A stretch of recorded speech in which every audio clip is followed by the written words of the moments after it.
Chairman, dear colleagues, good afternoon, and nice to have this possibility to present our results on this conference. I'm going to talk about reorientation of tilted axis graphoepitaxial fluorite films, and in fact it's some kind of faceting of the film along some crystallographic plane during the growth of the film. Not a very popular topic, so I will start with a long introduction just to explain why it is interesting and why it is necessary, and then I will go to our results, and they will be relatively short, I hope.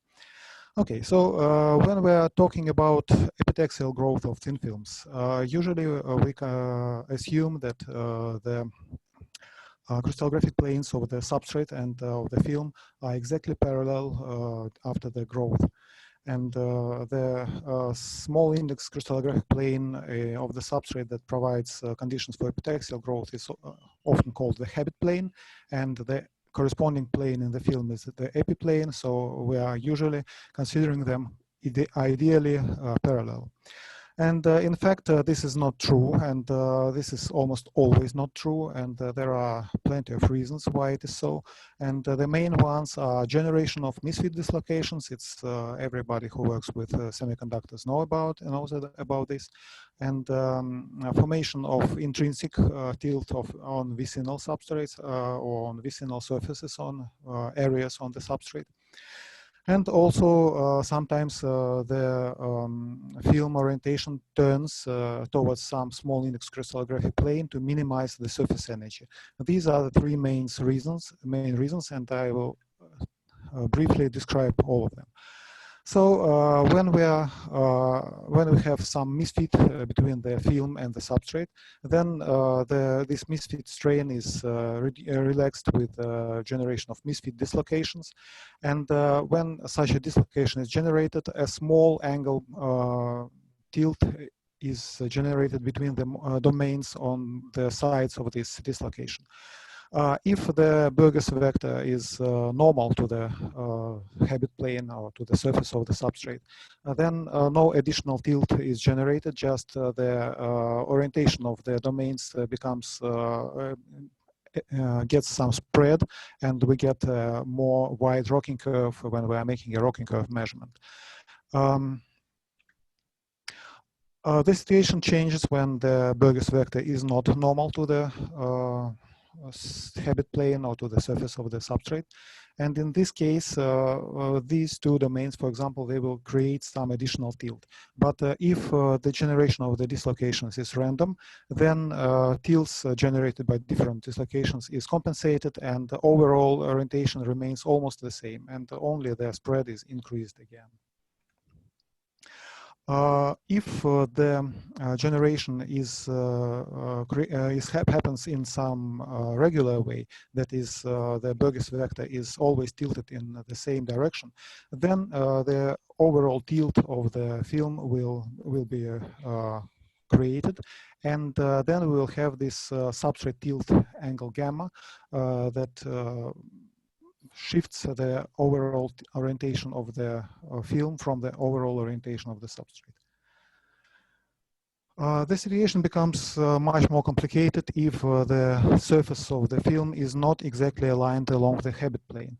Such a surfaces can be considered as a network of steps when two races are aligned exactly along the habit plane, and the steps are, the edges of the steps are oriented along some other crystallographic plane of the substrate.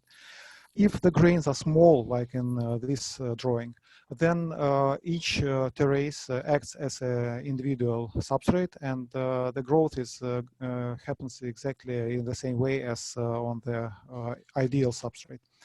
But and anyway, in this case, we will get no additional tilt.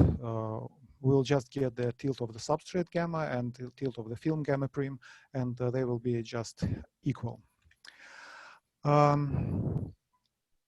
Okay.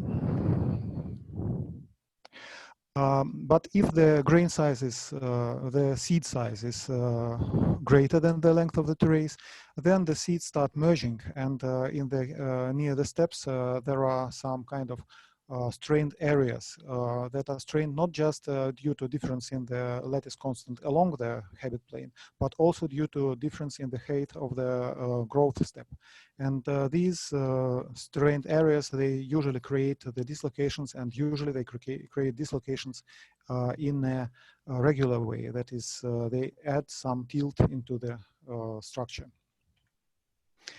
But even more interesting situation is when the film accommodates this difference in the height of the step height of the film, of the growth steps of the film, and the steps on the surface of the substrate. And this is called the intrinsic tilt, sometimes called also coherent tilt, and sometimes it's called graphoepitaxial tilt. So in this case, we can put a simple relation between the tilt in the substrate, height of the step of the substrate, height of the step of the film, and tilt of the, and this additional tilt of the film. And if we are going to higher tilt angles like 10 or 15 degrees, then we cannot use just gamma and gamma prime, and we have to go to tangent dependencies, that is tangent gamma and tangent of gamma prime in this relation. And this kind of tilt is valid until 25 to 30 degrees of tilt of the substrate, and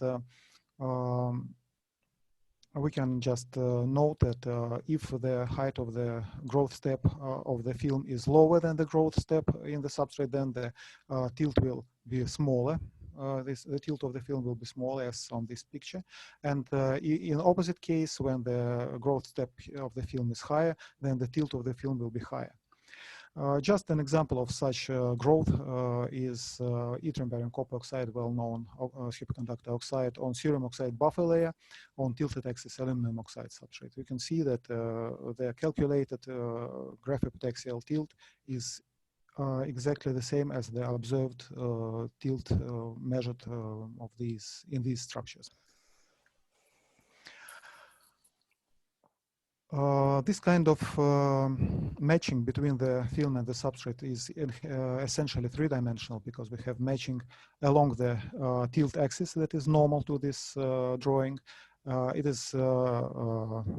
have matching along the step height, and we have graphoepitaxial matching along the terrace. So this is a three-dimensional matching, and it is graphoepitaxial along the terrace. So sometimes we call it three-dimensional graphoepitaxial growth mode.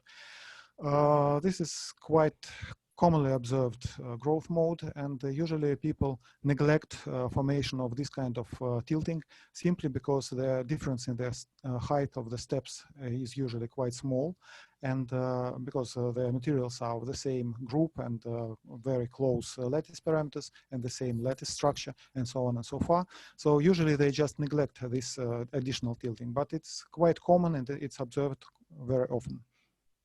And one more note concerning this mechanism is that the bonds in this area, they are strained in two directions, and for this reason this film is not as well matched and not as well bonded to the substrate as ordinary epitaxial film with the ideal parallelism between the crystallographic planes. Okay, so these two first mechanisms, they are quite often this intrinsic and the misfit dislocation tilting mechanism.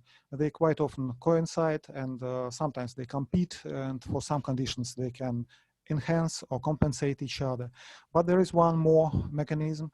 The third quite often observed mechanism is reorientation of the epitaxial film due to minimization of the surface energy.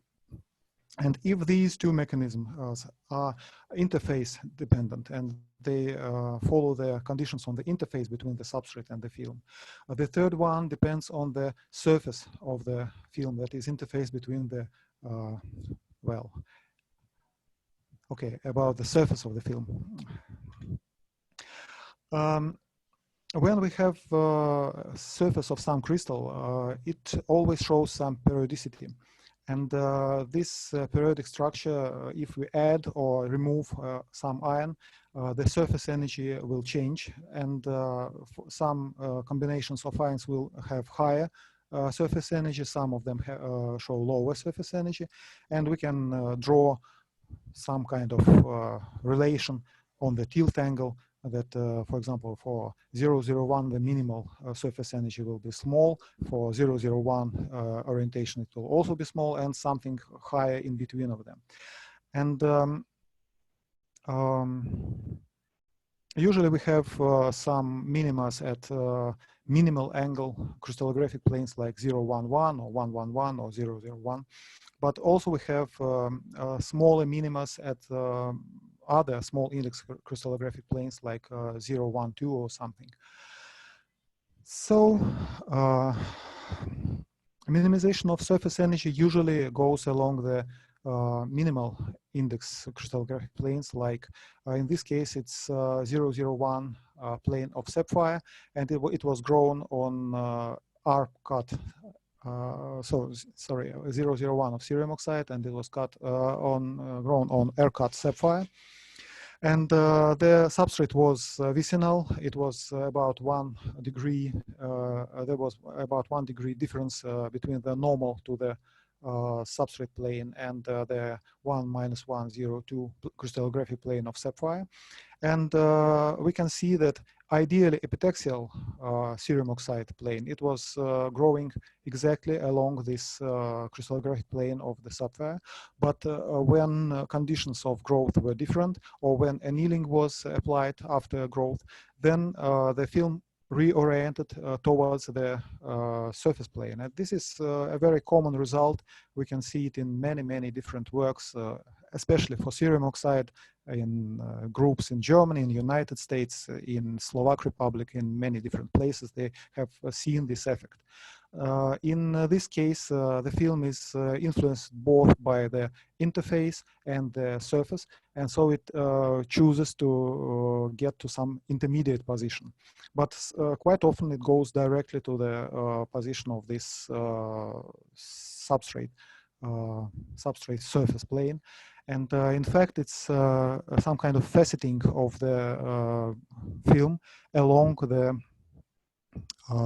the surface of the substrate.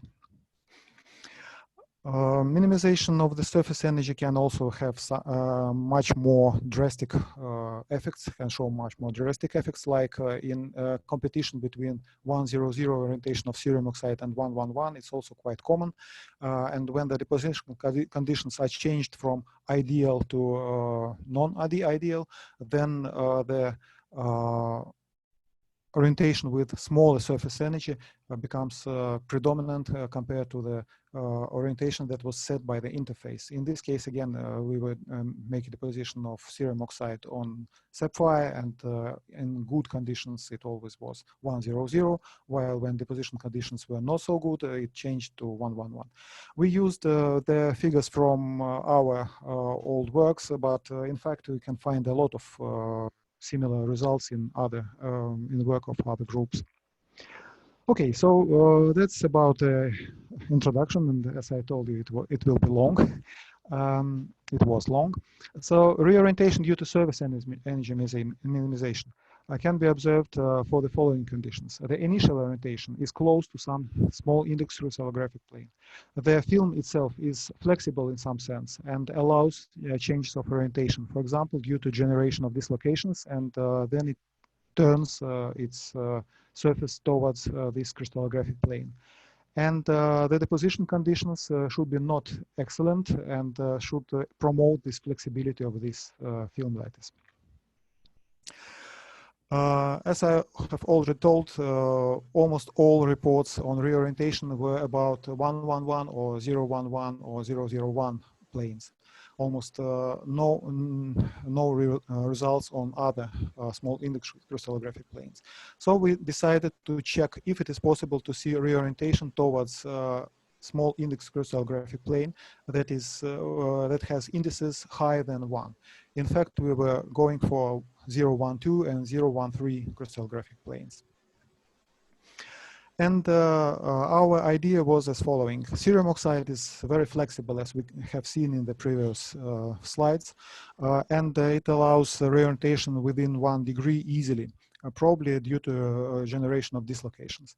We use neodymium gallium oxide perovskite tilted axis substrates, and the reason is that the crystal structure is different for neodymium gallium oxide, and that's why the bonds will be not as strong as if we would make the position of cerium oxide, say, on yttrium stabilized zirconia substrate, for example.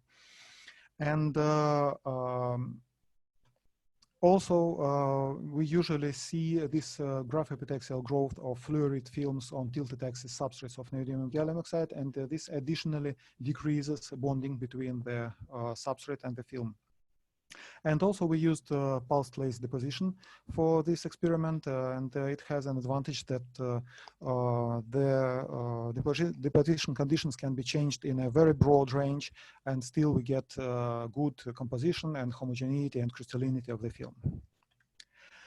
So cerium oxide, when we are growing it with pulsed laser deposition on neodymium gallium oxide substrate, it shows an interesting dependence on deposition rate. At low deposition rate, it grows completely relaxed with low lattice constant and so on. But if we increase deposition rate above half angstrom per second, then the film shows a bilayer structure with completely strained bottom layer, that has the A and B lattice constant exactly equal to the lattice constant on the surface of neodymium gallium oxide. And then to conserve the unit cell volume, then the C lattice constant decreases to 5.28 or something. And as we can see for tilted axis substrate, you can see this. This is tilt angle, and this is tilt angle of the film. If it was simple epitaxy, then it would go with this dashed line. But in fact, it follows the graphoepitaxial mode. And for thin films, the crosses, it follows graphoepitaxial mode with a step height of 5.28. And for thick films, we can see a graphoepitaxial mode with a relaxed value of the lattice constant. So we considered this intermediate range of thicknesses as most flexible area for cerium oxide. And indeed, in this intermediate range of thicknesses, 170 to 360 angstrom, we can see that the orientation of the film is attracted to some certain level. We thought that it would be the orientation of 012 crystallographic plane, that is 26.57 degrees. But in fact, it was something like 25.8. And the reason is that the film is tetragonally distorted with a C lattice constant decreased and A lattice constant increased. Well, B in this case, B lattice constant is increased, and that's why this angle is smaller than the angle if the lattice was cubic. So if we calculate the angle for this 012 tetragonal plane for the distorted film, then we get almost exactly the same value as we observe in our experiment. We decided to clarify the conditions of growth of this reoriented film, and first we made a set of test depositions at different deposition rates, because we knew that the effect of deposition rate was most strong on the properties of the cerium oxide film. And we can see that for low deposition rate, the film is relaxed and completely oxygenated, just as on standard film. The tilt angle corresponds to the 5.405 or something. And for the high deposition rate, it is completely strained. And again, tilt angle corresponds well to the calculated one. And only in the intermediate range, we can see an increase towards this tetragonal orientation, towards this 012 orientation. So, so we thought that the deposition rate is too strong parameter, and It has many different effects on the properties of the film that increase supersaturation, decrease relative oxygen contents, ion bombardment, and so on and so forth. So we decided to simplify the experiment and make a set of films with different oxygen partial pressure at the same medium deposition rate corresponding to this area. And then we immediately got this reoriented film faceted along the 0, 1, 2 tetragonal plane at intermediate oxygen pressure, and that was quite good. But main problem was that we got only one plane, and only hints on this behavior could be seen for 013 plane of cerium oxide. And the effect was observed only in a very narrow range of deposition parameters. So the reason is that the cerium oxide is not the best possible choice for observation of any kind of effects, because it's really flexible and it really strongly depends on properties of the deposition, on the deposition conditions. So we tried to make the same experiment for yttrium stabilized zirconia with much stronger bonds, and as a consequence, it is much less dependent on deposition conditions and so on and so forth. And unfortunately, these strong bonds result in a very strong epitaxial bonding between the interface and between the neodymium gallium substrate and the film, and we couldn't get anything. So we tried to intentionally suppress this epitaxial bonding by short annealing and vacuum. Due to this annealing, we removed partially oxygen from the surface of the neodymium gallium substrate, and then the bonds are not so strong. There is some kind of dirty layer in between the film, in between fluorite YZ film and neodymium gallium oxide substrate. And then we immediately got a very good result, as you can see. Sorry. We can see attraction of samples both to 012 plane and to 013 plane, and we can see that the width of the rocking curve decreased strongly when we have this reorientation of the film, and it decreases both for 012 and 013.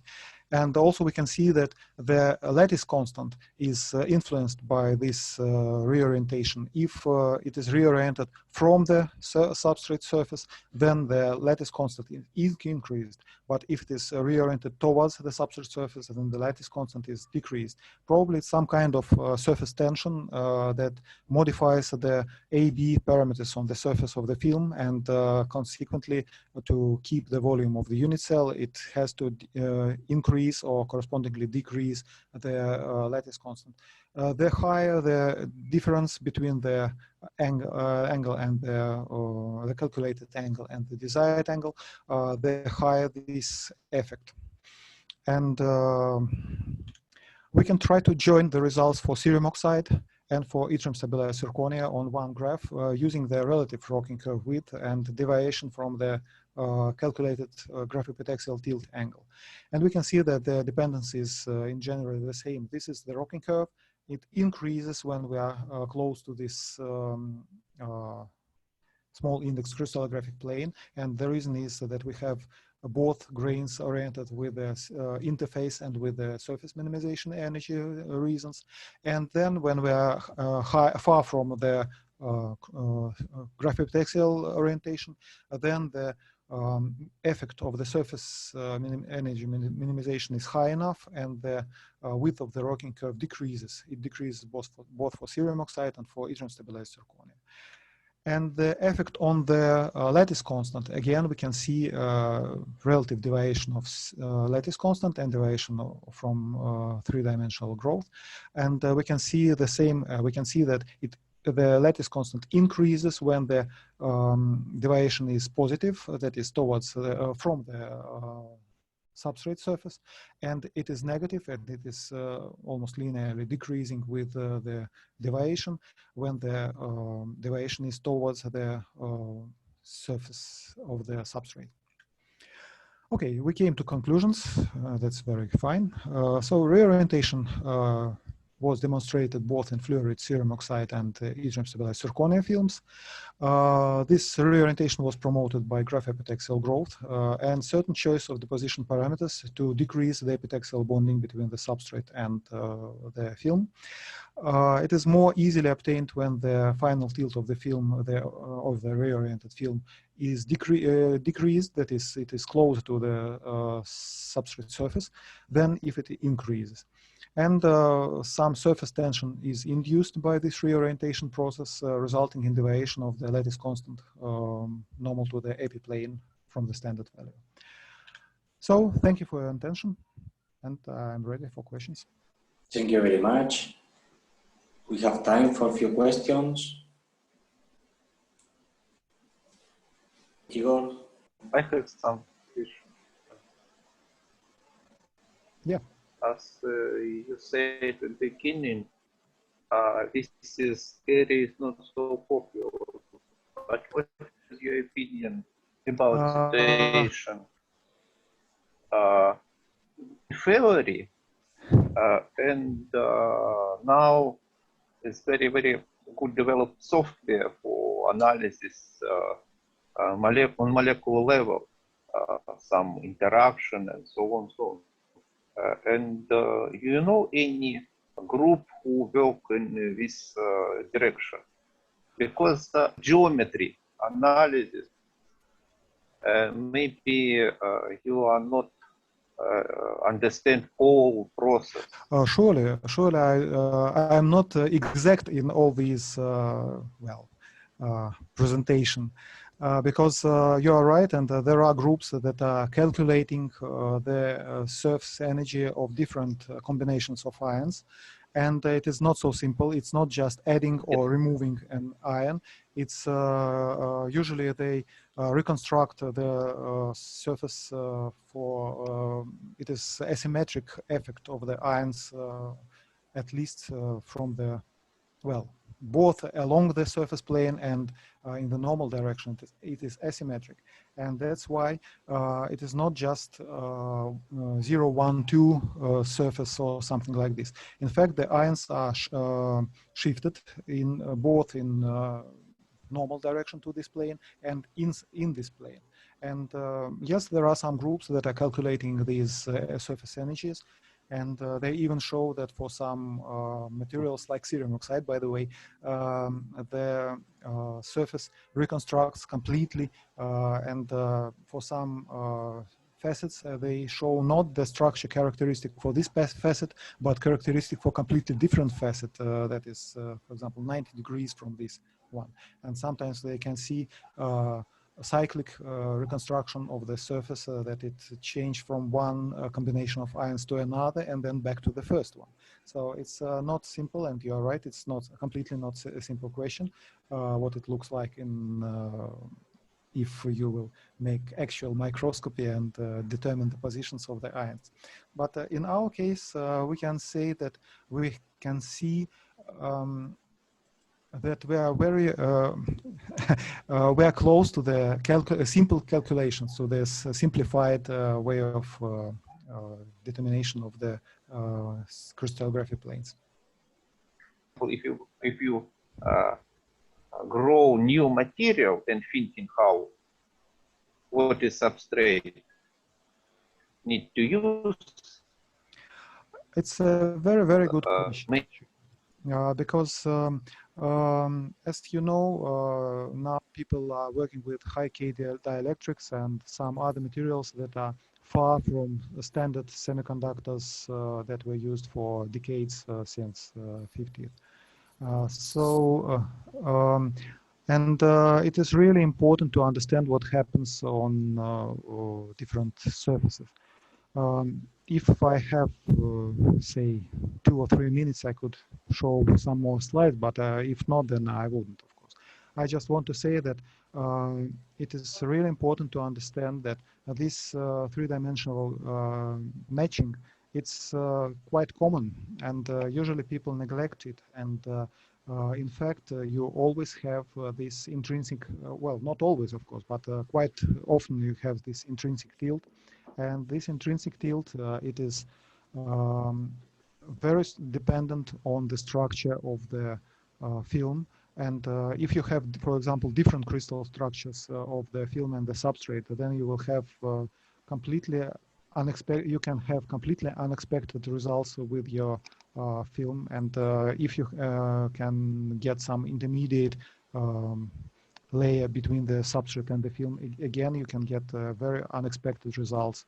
So you're right, it's really important to have a possibility to predict what happens when you put one film on another, and what will be the tilt angle, what will be the structure of the surface. And this case of reorientation, it's relatively rare, but still it also can influence real structures in real integrated circuits if people don't think about it. Okay, thank you. Thank you. Thank you very much. If not more questions, Okay, we thanks again the speaker, and we will move to the attention. second speaker. Thank you. Thank you for your attention.